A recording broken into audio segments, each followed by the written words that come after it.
Hey, what's up, La Familia? You crazy football-loving nutters. This is Ray Hudson, and you are luxuriating in listening to the Inter Miami podcast with the stupefyingly magnificent Jay and Alex. Two lads who are as electrifying as a hairdryer thrown into a hot tub. Stay tuned, because you know what it's going to be. It's going to be magisterial with an amplifier.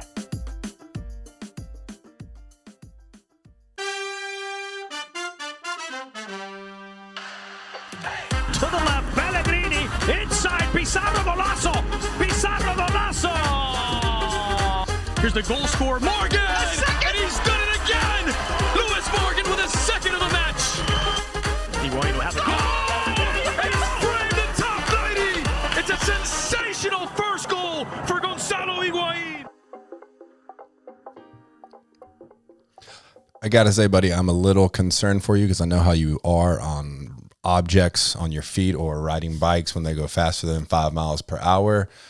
I don't want you to Sonny Bono yourself and smack a tree on your skis, bro. Just remember, French fries to go fast, pizza slice to slow down. See, I thought about this, and at least there won't be any wheels involved. Yeah, but the good thing about wheels is they have brake on the handlebar to typically stop them, and you're just going right off the cliff, bud. So what you're saying is you don't have too much confidence in Jaboy to make it back from a ski trip to Colorado. I don't have any confidence in you unless you are stationary, unless you're just standing. And even then, there's a chance you just fall over. There is an event actually on Friday night that we're going to go to. And yes, that's night skiing. Do you think I'm going to make it off the mountain? No. I just envision like your dad teaching you to ride a bike and just crash after crash, and like your dad just in his head like, damn, this kid's in for a rough life. Maybe that's where it all started. Who knows? Well, welcome everyone back to the Inter Miami podcast. I am Jay Kington alongside, as always, Mr. Alex Papa George, just joking a little bit about his ski trip that he is about to fly out for early tomorrow, eh? Hey, that is correct. I am going to be out in Colorado, Denver for a day, Breckenridge, Keystone, Beaver Creek, you name it. I'm going skiing for a while. So, yeah, I'm excited about it. It'll be a little birthday trip. It was my 31st birthday on the 24th. So, yeah, I'm starting to become a little bit of an old man, but I did learn how to ski. So, there's no ski slopes down here unless if, well, but, this is why we don't have sponsors. Maybe that's the right sponsor hasn't presented itself yet. Bang Bros hasn't hit us up yet. Aren't they down in Aventura? I think so. Somewhere down there, because I won't disclose his name, but who we used to work with used to work for them as their like bus driver. So we won't imagine disclose this name, but we happened to work with the Bang Bro bus driver at one point in our careers. That's a smelly bus right there. The funniest thing happened too. Someone printed out like a short yellow school bus and then posted his face picture on the bus driver. Left it right on the white wall. I remember that is absolutely great. So we are, just because we want to make sure we're providing at least weekly content, quality content. Recording this on a Friday, probably going to drop it on a Monday just so we can be consistent, because he's leaving for 8 days. That's 8 days of chances to kill himself on a very cold mountain. And then we'll be back the following week with all of our acquisitions, because there's still more that are occurring, and we are going to get into that in just a little bit. But we have a really we had a great conversation last night between Alex, myself, and Than, just talking about this upcoming season, kind of things we want to change with the show, and in a big focus that we really want to do, an initiative we're starting. There's going to be much more fan engagement this year. So we're not going to disclose anything yet. It's still a work in progress, but definitely going to be weekly shows, if not 2 shows a week. Much more fan engagement, roundtables with fans, different segments, you having fans on. It's going to be a really good time. So I guess, kind of skipping ahead, just a couple bullet points. Don't get mad at me here, buddy. The best way to stay engaged with us is through our Discord. We're going to be sharing the links out on social media. We're actually merging with the Inter Miami subreddit, the official Inter Miami subreddit, which is, I don't know, on Reddit.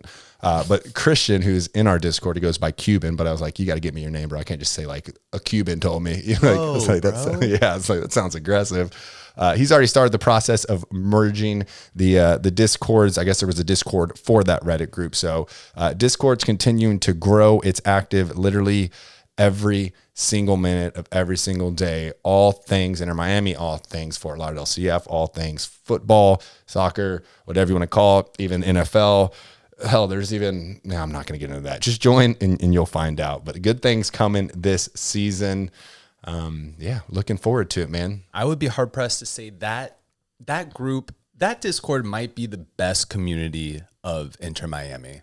It's for sure. I agree. It's unbelievable. The only thing that I'd say will rival it is just like game day, all of La Familia together, just having a good time supporting the team. That's the only time where I think that is the secondary. And to echo your point, Jay, you were telling me right before jumping on the mics that a couple of the new folks that came over from the old Discord was like, damn, you guys just don't stop. Like, you guys just do it, not stop. Yeah. And that is kind of the theme. So it really is. It's, I'm always checking my phone, trying to stay in tune with it. But yeah, it's always popping. We got some really in tune people in there as well with the some insiders who have many sources in the club. A lot of breaking news going down in there as well. We do also try and drop that Discord link, just like all of our social medias on Instagram, Twitter.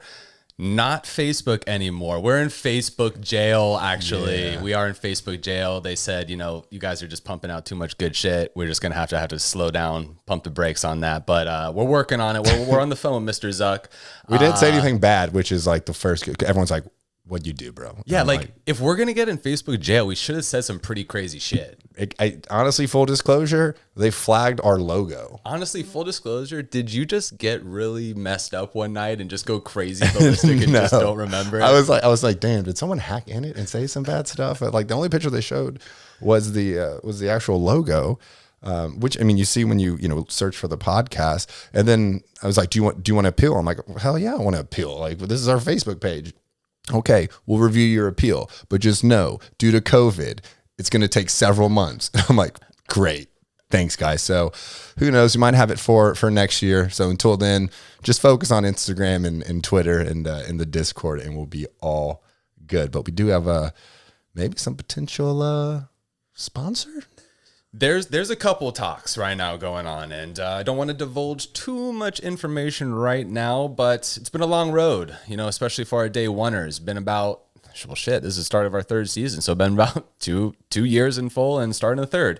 Would you look at that math? But we are close to our first Inter Miami podcast sponsor. So we should have some news before the start of the season, because that's really going to kind of coexist with a lot of other stuff that we have going on behind the scenes. And Jay mentioned it, segments. We're going to go ahead and start implementing a lot more of these. If you are a part of the Discord, or if you are going to join the Discord, you will have the opportunity. We will have a channel open in the Discord with suggestion ideas for you to go ahead and drop in there, as well as fan questions, things like that you want the show to review. So we got a lot of cool stuff lined up for everybody this year. And, as Jay mentioned, next week, we're going to go ahead and talk about all the new acquisitions, because a little birdie that just keeps whispering in our ear says that there might be some more signings on the way. So slow down, guys. So we're going to go ahead and listen to that little birdie. We're going to push the show about new acquisitions out to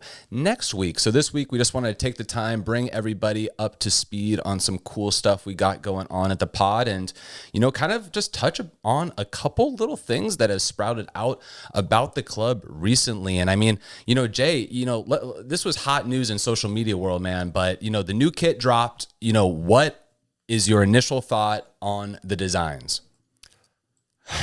So, I mean, we've only been asking for a pink jersey for 3 years now. I mean, well before the first season jerseys were dropped. Well, here's the good news. We finally got our pink jersey. Sad news is, and I think everyone kind of shares this consensus, maybe there are a few outliers, but very kind of underwhelming.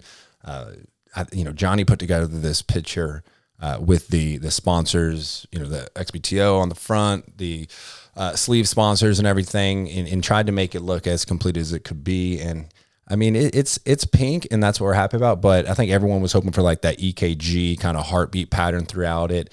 And then during the preseason show, they were saying like, oh, you know, that there's many iterations of the kit, kind of trying to save face because Footy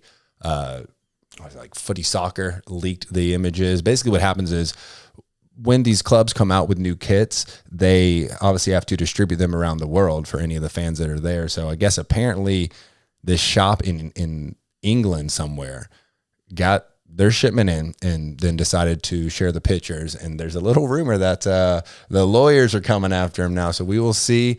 Don't know if this is the final kit, but it looks like it is. And it is a bit underwhelming, I will say. You know, if we don't actually move to Miami, we should just be called like the Fort Lauderdale lawsuits or something like that. Yeah, because anyone can sue down here. It's very easy. Shoot, man. I mean, it's just wild. You just listen to all these damn lawsuits going on. But anyway, yeah, I got to echo a little bit of your sentiment there. We all did want the pink jersey. The fingers up. But don't worry, we got you. We got some heat cooking up. If you're disappointed with that jersey, I can assure you will not be disappointed with our second jersey that we're releasing. So stay tuned. We'll keep it posted. You did share a little rumor with me that is going to break my little damn heart if it's true. I did. And, you know, Jay's actually talking about his second jersey coming out here, dropping soon. There is a a featured designer too helping out with the mock-ups of the jersey. This one's inspired by no. Can't? Let it all come out. Everything is, we're protected, but it's gonna be straight fire. We've been sitting on this for a couple months now, and Johnny is just like, dude, come on, you've got to let me listen. If you're gonna promote the Discord, you have to use people's aliases. You can't just keep dropping everyone's name. Well, no, he's Johnny Alpha on Facebook in the Facebook group, so everything he shares in there, it's Johnny Alpha. So we'll call him Johnny. All right, fair enough. And if you want to call him, I love his name in the Discord. It's Pistol Grip Poet. I think that's gang as hell, but. Johnny, obviously one of the best designers in South Florida. I am just looking forward to the conversations that I get to witness on email between you and the actual manufacturer, because if you recall from season 2, this was one hell of a ride, and this is probably my favorite moment of last year. So bring it on, round 2, baby. That's what you get for trying to design a custom smoke cloud being discharged, I guess, out of the I don't even know, smoke grenades. And the funny thing was this, they were saying, you know, the heartbeat won't be on there, but there might be a little bit of smoke in there. I'm like, damn, you're just gonna steal our idea like that. You could I'll consult for you guys. Just let me know. But it's coming up. But yeah, it's gonna be good. Yeah, it's gonna be fun. It's gonna be great. And you know, I mean, about the kit, like, listen, you know, sure. I mean, listen, we got the pink base color. I mean, the collar is a little small, so I can understand if you're going to nitpick that. And I mean, outside of, you know, the team should really adopt our new jersey that's going to be releasing this year. You know, I don't really know what else you want. You know, there's not going to be a fucking palm tree with shooting out through your nipples or anything like that. Who knows? Like, you know, what else do you want on your kit? You know, I'd be happy to hear some ideas, but I don't know. I'm satisfied with it. It is what it is. Let's just move past the kit and let's see how the performance on the pitch works. Yeah. Do you want an awesome kit or an awesome team? I'm gonna take awesome team all day long, but kind of RIP to one of our homies. Very, very, very disappointed about potentially losing the best commentator in the entire world. Where did you hear this? So listen, I heard this from a very, very reliable source on Reddit. I get my news from reliable outlets like Facebook.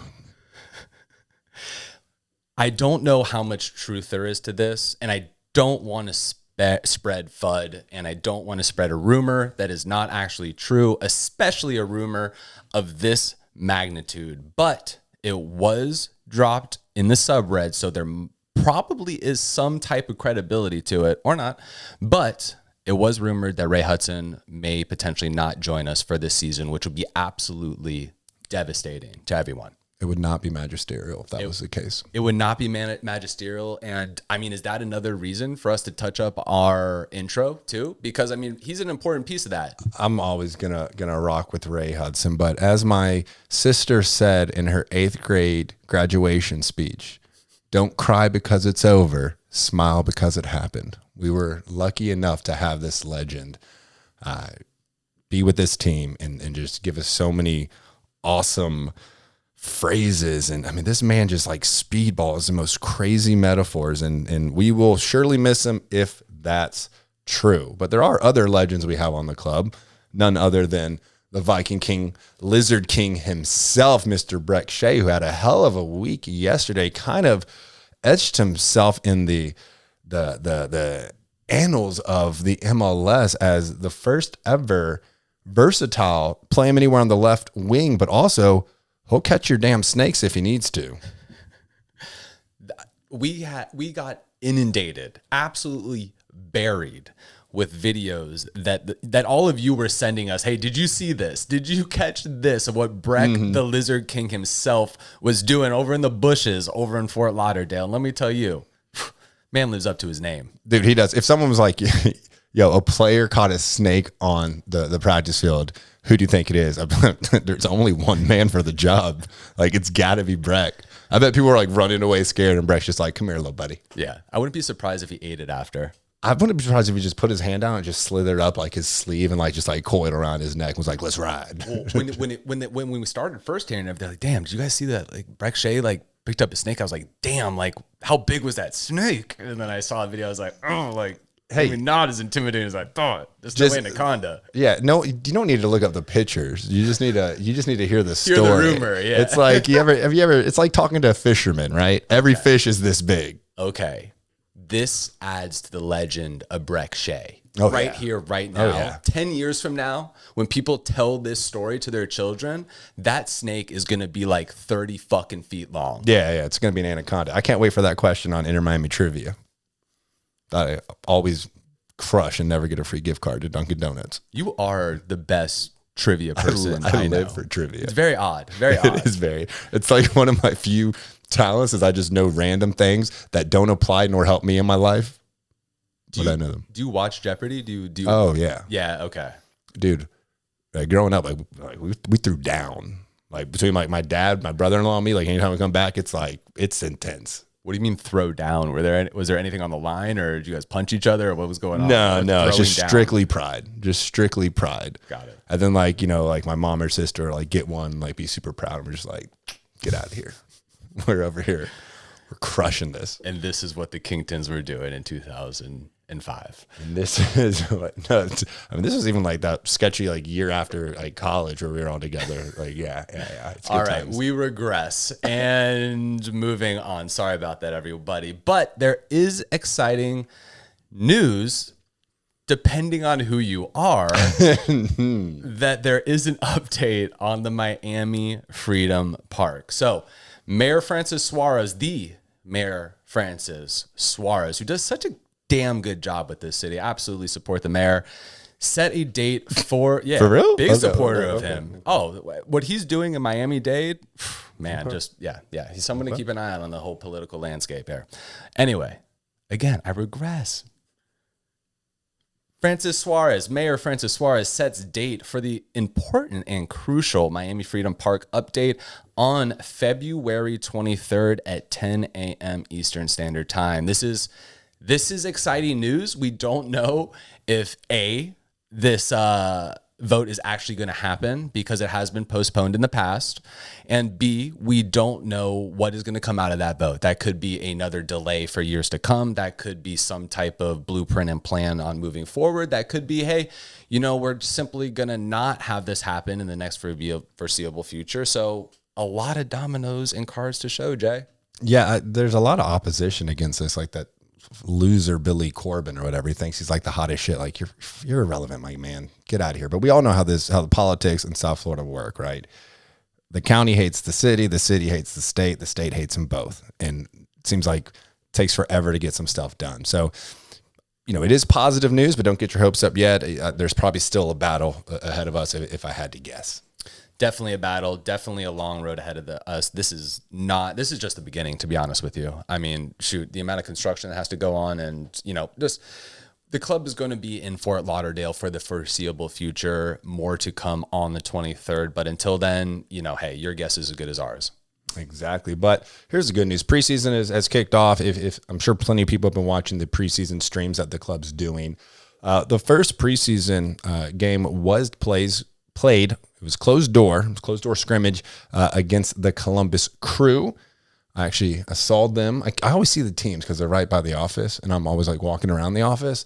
So I actually like walked right through the middle of them, and they were just like staring at me all weird. And I had a Chelsea jersey. It's like the one day I'm not wearing Inter Miami gear when I wanted my Inter Miami gear, and I always wear Inter Miami stuff, whether it's a hat or shirt or whatever. Jay is a walking billboard. Just for Inter walked Miami. right through them, but maybe I jinxed the team because that did not go too well. We lost 4-1, caused a lot of concern. We will update on who that goal scorer was for our only goal of that game. But then we moved to the next preseason game, which was this past Wednesday. And this was against the Peruvian top flight Club Universitario de Deportes. They are referred to as the Real Madrid of Peru. So we just lost 4-1. I was like, dang, we might just get ratcheted again for a very, very similar scoreline. I was like, it might be 4-2. Just, we have a brand new squad, only playing together for about a week now. So, just be patient, guys. But no, come out with a shellacking 4-0 win against them. It was an amazing time. We've never scored 4 goals in the history of this club in an actual game. And then we put it up in preseason. Is that true? Yeah. Are you sure? I'm positive. Can you make me a bet right now on microphone? I could make you a bet right now on microphone. But I say things very confidently a lot. I was just saying, should I do $5 or $500? I don't know. I'll bet you right now $5 that we've had 4 goals in a game. Dude, the goal differential, they put up like 43 goals in 26 games, and we had like 34 goals and like 34. Like it was scary. They almost doubled our goal output, but very fun game.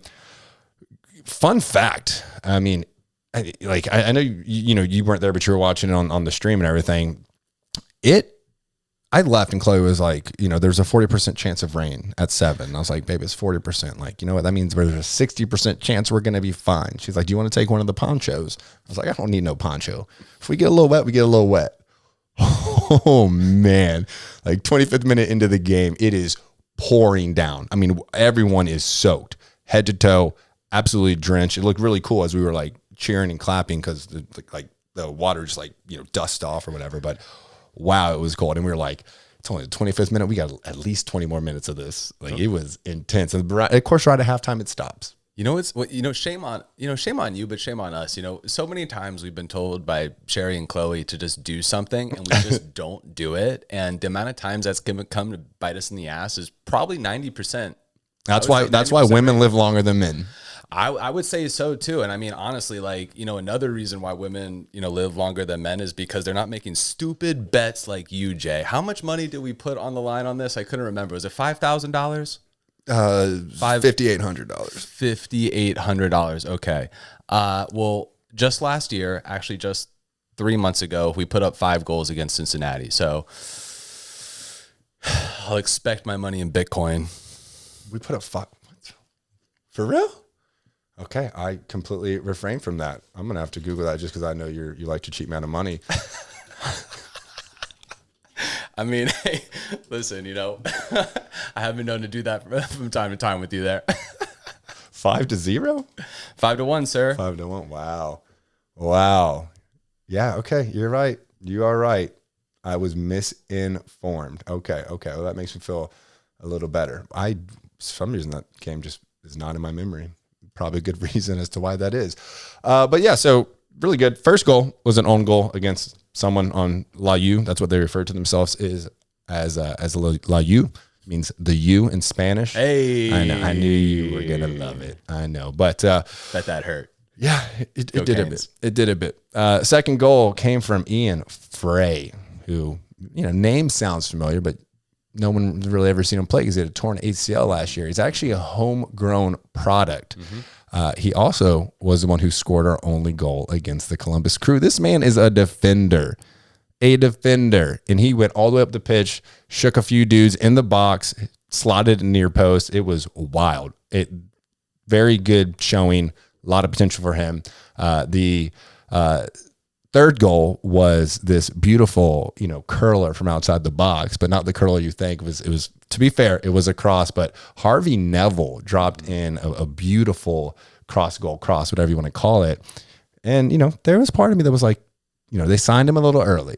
My preference would be like kind of sign him as you're filling out the team, not one of our first initial signings for this new season, because the nepotism of it can have people question it. He's the coach's son and all that stuff, but he played well. He's got some skills as well. Then the fourth goal was from Ethan Harden. Now, both Ethan Harden and Harvey Neville are Fort Lauderdale CF, now MLS Next products as well. So a lot of good showings. I'm going to do a quick segment here called Than Told You So. And he's like, yeah, you guys didn't listen to me? Don't say I told you so, but I told you so. We got so much youth and talent, and we need to start utilizing these guys and developing them. And that is Than's I Told You So. Yeah, I mean, that was obvious. Just the youth up and down the field, you could tell there was a little bit more of a pep in the step, and it felt good, and it felt really good. And I mean, let's just keep those heads up too during this season. When things start to go wrong, like this is a young team, Higuain's importance of his seniority and also quality is going to be even more in the spotlight this year than last year, because we don't have those players, right? Like a Lewis Morgan up top who can support him. We're going to lean on people like Robbie Robinson much, much more this season. Mm-hmm. And, Jay, you hit on a lot of points there, all very solid. And, bang up first showing, I got to say, it was nice to see some of the young bulls out there. Nice to see some old faces, seemed a lot more comfortable on the ball, which was great to see, really. Because really last year and even the year before, when we have pressure at our feet, we really start to panic. And if we can somehow create some type of comfortability or a little bit more fluidity, as we like to say at the podcast, then I think that's going to bode really, really well for our club. So, outside of being, comfortable on the ball, excellent job moving the ball, creating chances for one another, I think you're going to see that as a theme. And I think that comes back to coaching. And that's why, last year when we had our conversation, that it takes a little bit longer than just 1 year to implement some of these strategies and tactics from a coaching level. Phil has had an entire season under his belt of MLS play, right? And he has never even played in the MLS. He hasn't coached in the MLS. This was his first experience being in the MLS. So there is quite a learning curve that comes along with that. So as Phil has one more year, his players are a little bit more accustomed to him. As we talked about, these are some young folks who have been around the club for that year, so they know Phil.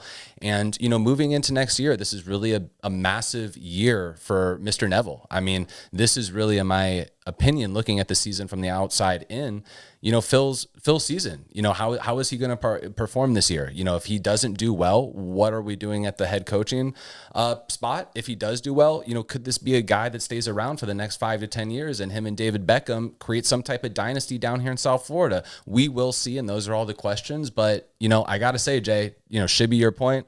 Great first showing. The new defensive lineup also showed a lot of potential. And just I'll give a quick breakdown of how this went, because Marsman's still dealing with an injury. So Clement Diop, our new signing from the Impact, started out in goal. And then we had Harvey Neville as our right wing back. Ian Frey, Amin Babika, and Christian McVeigh were the center backs, and Breck Shea on the left side as our wing back. We were going in a 5-2-3. Unfortunately, did not get to see the combo of Gregory and Jean Malta. It was Oyoya and Jean Malta, but that's going to be something really, really fun to watch. And then up top, we had Gonzalo as our 9, and then he was flanked on the left by Robbie Robinson and the right by Ariel Lassiter. Couple things here, not saying we're going to win the East, but this is certainly a good showing of we could be finally heading in the right direction. Really impressed with the speed of Lassiter. He is swaggy as hell. Was in diamond earrings, bleached hair, super swaggy, fastest guy on the field. He's probably going to be the fastest guy on the field in almost every game we played. He had a beautiful breakaway off a lovely ball from Gonzalo Higuain, and he just missed Robbie in the middle on a cross. It's going to take some time to mesh, but I really think he could be a lethal weapon for us in the MLS. And then insanely impressed with the Dominican Messi, aka Edison Azcona. This man is like the Alvin Kamara of the, like he is short, he is great balance, low center of gravity. You will try and shoulder him off the ball and he will not go down, won't falter, and he will shake multiple defenders. This guy, he could be the truth in a couple more years. The Dominican Messi. The Dominican Messi. Are we TMing that right now? We can TM that right now. We can get some shirts made. We had Pele Messi. Now we got the Dominican Messi. What if we got the real Messi eventually? So Pele Messi is a fun name because he's also from Argentina, but like Edison Ascona has some serious potential, not just here, but on the national stage as well. He does play for the Dominican Republic. So, dare I say, Jay? Dear you say, or dare you say? Dare I say, Jay, in Chris, we trust. In Hendo, we trust. And some people want to say in Hindi, we trust. I think Hendo makes it sound like he's got a, pack in there. But we'll take a poll on that. But yes, absolutely. So far, just an amazingly spectacular job. Yeah, let's see. I mean, hey, this is his work. And I mean, we brought him in for a reason to really push that red button. And boy, did he push that red button this offseason. He did what he thought that he had to do. And, we'll see how it goes. But, that was our I guess, what is that? Our second preseason game. Real quick, though, they all like the previous 2 seasons, they tried to fit 4 preseason games in like the last 2 weeks. The fact that we're playing 6 and we're already kicking them off after the first week is just very impressive. Like it's going to give us the experience they need to mesh together as a team because this is a team sport. Even though I'm very impressed with several of these players, we have to play together. We all have to be on the same page. Well, it looks like it's actually 4 preseason matches. Looks like we had the Columbus Crew game that we lost 4-1, that we beat last game 4-0. Then our next match is actually on Saturday. So when this is airing, this match will be over. That is against DC United. And then on February 4th is our match against Montreal. So after that... Well, they're going up to that not Charlotte. Yeah, Charlotte. They're going up to the soccer tournament up there. That's where they're going to get the other games in. They're going to be up there for I think 2 weeks, just training and then playing. So it will be good. But yes, you're right. Next up is going to be this Saturday against DC United. That's a closed door game, so we won't be able to find out what happens until the professional, credentialed people can get in there and get the score. But I'll tell you what, just like the Columbus Crew, I saw them today. I saw them walking around to the smoothie shop. Dude, they were looking soft. Soft. They were coming back with their smoothies. I was like, all right, whatever. But no, so that'll happen this Saturday, and we'll keep everyone updated on that. And then the only real news I will share, because this is pretty damn major. I know we're going to keep all the acquisitions for the next episode, but we are extremely close. The deal looks imminent. There is a very likely chance that this deal has been completed by the time these sweet audio waves are hitting your tender ears. And I'm talking about DeAndre Yedlin. This man is someone I am so happy about. He came up, he was a Sounders product, really made his name during the 2014 World Cup in the Belgium game. Ended up going over to England, played it for a couple different teams, and then went over to Galatasaray in Turkey. This was the reason, I think, this is Chris's guy, right? Chris gave him a shot back at the Sounders. They have a very good relationship, and we saw with that Christian McCoon trade, we got that number 1 allocation spot, and I think he did that with the intention of knowing that we could get DeAndre Yedlin. Hasn't been an easy ride. If you're in the Discord, you know exactly what I'm talking about. If not, join. You can get some little juicy details about how we got shooters out here in the Discord. But yeah, this could be a very, very big signing. Only 28, plays with a lot of energy. They're just looking to move home closer to their family, and their family is relocated over to the East Coast. So very excited about that one. Yeah, that'd be huge. There's him. Maybe potentially another one too. There's a lot. Oh yeah, no, I think there will be 3 more before the season kicks off, and hopefully we can get 2 of those done before our next episode, so we can cover them. There's still an exciting number 10 coming. We don't really know too much more about that, but hey, I'll tell you what. Inter Miami, we are building towards a February 26th home opener against the Chicago Fire FC with a completely revamped squad. The fans, the community, La Familia is still there, bringing the heat, and we are looking forward to it. Oh man, it feels good. See, you get that rust off you. You get this thing going again, feels man. Good. It's very, very good. Well, as always, thank you so much for tuning into the Inter Miami podcast. I'm Jay Kington, alongside Mr. Alex Papa George. Wish him well. Pray for him on the slopes. We want him to come back in one piece. I don't want to have to fly out there to pick up a body, okay? Follow us on social media, not Facebook. I'll let you know when that comes back around. It's at Inter Miami Podcast on Instagram, at Inter MIA Podcast on Twitter. We're going to be sharing that link. Get in that Discord. You will not be disappointed. As always, every single episode, we end it one way and one way only. Vamos, Miami. Vamos, Miami.